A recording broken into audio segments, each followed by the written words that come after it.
বেশ কিছুদিন ঢাকাতে এবং ঢাকার বাইরেও বৃষ্টি হয়েছে।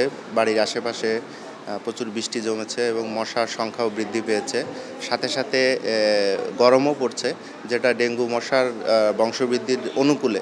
তো সেহেতু আপনার ডেঙ্গু রোগীও বাড়ছে এবং আমরা এখন দেখতে পাচ্ছি কিছু ইয়াং রোগী, যেটা খারাপ হওয়ার কথা না, এরা আসছে এবং সম্ভবত অসচেতনতা এর জন্য দায়ী। আমাদের দেশে বেশ কিছুদিন ধরে ডেঙ্গু প্রাদুর্ভাব দেখা দিয়েছে, ফলে মানুষ মনে হয় একটু অসতর্ক। বাট ডেঙ্গু এমন একটা রোগী, এটা অসতর্ক হলে রোগী খারাপ হয়ে যাবে।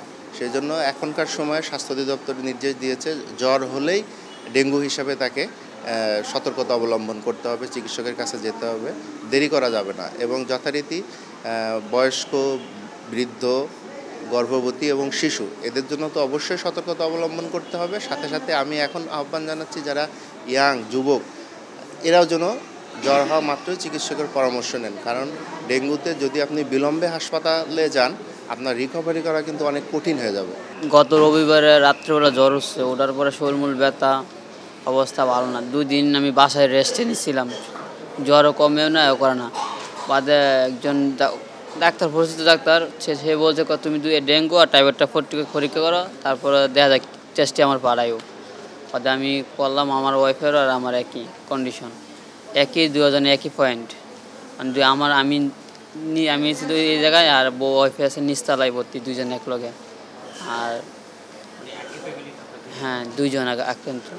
আর এই না আছে আজকে 4 দিন প্লাস ওপর হয়ে গেছে, 4-5 দিন। মশা তো আছে আপনি, আর ওই জায়গায় খালের সাইড ঠিক মতন আধা ঘন্টা বৃষ্টি হইলে পানি হয়ে যায়। বিশেষ করে এদিকে নিচে এলাকা তো পানি প্রচুর।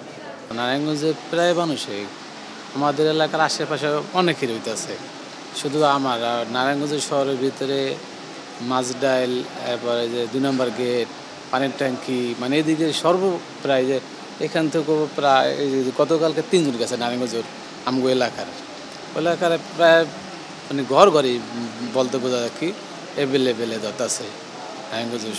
মানে নারায়ণগঞ্জ কোনো শৃঙ্খলা নেই এখন, ওখানে পরিবেশটা একদম দূষিত হয়ে যায়। কারণে কোনো ওষুধ নাই বা কিছু নাই, মশার যাতে কোনো সার্ভিস নেই, এই কারণে ওইদিকে পুরো ছড়াই গেছে একেবারে।